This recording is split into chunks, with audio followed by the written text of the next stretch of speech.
इसके पूर्व वीडियो में हम रिक्त स्थानों की पूर्ति पर कुछ क्वेश्चंस को हमने देखा है और आज इस वीडियो में हम रिक्त स्थानों पर कुछ अन्य क्वेश्चंस को देखेंगे। जैसा कि हमारे पास पहला क्वेश्चन है कि घनाभ में फलकों की संख्या खाली स्थान होती है, तो हम जानते हैं घनाभ में फलकों की संख्या, घनाभ में फलक कितने होते हैं? 6। 10 स्क्वायर 60 का मान खाली स्थान होगा, तो 10 स्क्वायर 60, 10 60 का मान हम जानते हैं √3 होता है और √3 का स्क्वायर कितना हो जाएगा? 3। तीसरा है चक्रीय चतुर्भुज के एक कोण का मान यदि 180 डिग्री है तो उसके सम्मुख कोणों का मान खाली स्थान होगा। हम जानते हैं कि चक्रीय चतुर्भुज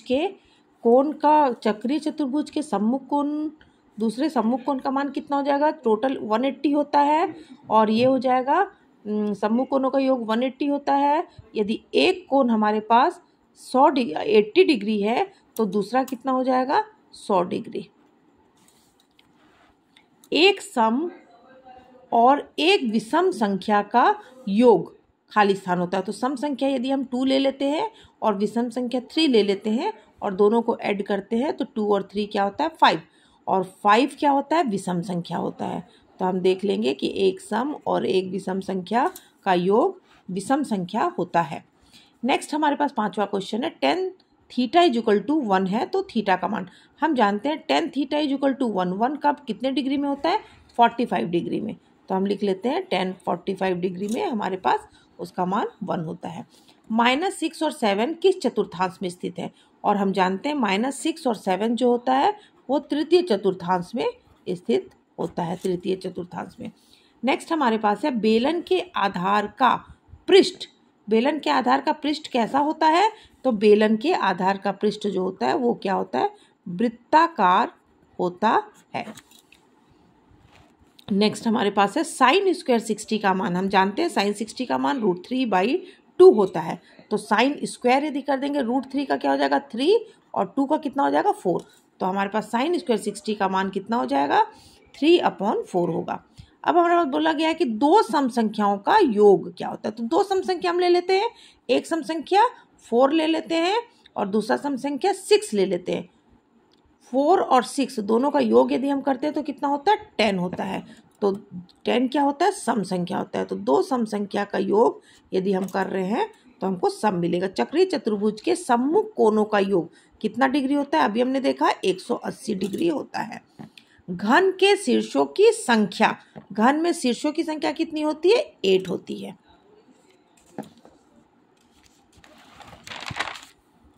नेक्स्ट हमारे पास क्वेश्चन है कि चक्रीय चतुर्भुज के खाली स्थान का योग 180 होता है। तो हम जानते हैं चक्रीय चतुर्भुज के किसका योग होता है?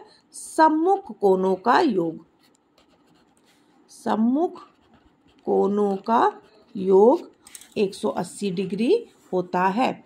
यदि किसी समांतर श्रेणी के दो क्रमागत पदों का अंतर, दोनों चीज बोल सकते हैं हम, सार्वांतर बोलते हैं और क्या बोल सकते हैं? पदांतर भी बोल सकते हैं। पदांतर मतलब सार्वांतर और पदांतर दोनों वैल्यू हो सकता है। 14वां क्वेश्चन है हमारे पास, sine square 90 degree plus cos square 0 degree. 90 का मान भी 1 होता है और cos 0 का भी मान 1 होता है और दोनों का स्क्वायर करने पर भी 1 ही आएगा। तो 1 + 1 बराबर इसका मान कितना हो जाएगा? 2। cos 45 और sec स्क्वायर 45 है। cos स्क्वायर और 45 और sec हम जानते हैं कि cos बराबर क्या होता है? cos theta equal to 1/sec theta होता है। तो दोनों एक दूसरे के मतलब व्युत्क्रम है। तो हम इसको दोनों और 45 डिग्री है इसलिए इन दोनों का मान कितना हो जाएगा? cos 45 इक्वल टू दोनों 1 आ जाएगा। घनाभ के कोरों की संख्या, घनाभ में कोरों की संख्या कितनी होती है? घनाभ में कोरों की संख्या जो होती है हमारे पास वो कितनी होती है? 8 होती है। अब हमारे पास पूछा गया है कि शिक्षा उपकर जो है वो किस पर लगाया जाता है? तो हम जानते हैं शिक्षा उपकर किस पे लगाया जाता है? देय आयकर पर लगाया जाता है। देय आयकर पर लगाया जाता है। वृत्त के केंद्र से होकर जाने वाली जीवा क्या कहलाती है? जब वृत्त दिया है और उसके बीच के केंद्र से होकर जो जाती है वो क्या कहलाता है? व्यास। नेक्स्ट क्वेश्चन हमारे पास है, समीकरण दिया हुआ है 2 समीकरण और पूछा जा रहा है इसका हल क्या होगा। तो देखो 2x 3y = 5 है, 6x 9y = 15 है। तो a बराबर 2 है, यहाँ a बराबर 6 है, यदि डिवाइड करते तो 1/3, यहाँ 3 है, यहाँ 9 है तो 1/3, 5 है और ये है तो 1/3। तो तीनों जब इक्वल हो रहा है a1/a2 = b1/b2 = c1/c2, तो क्या बोल सकते हैं? अनेक हल।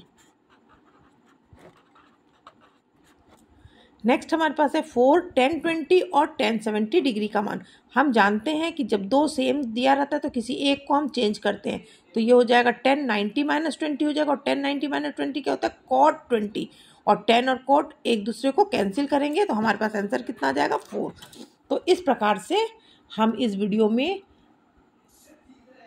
रिक्त स्थान पर आधारित कुछ संभावित प्रश्नों को हमने यहाँ पर देखे हैं।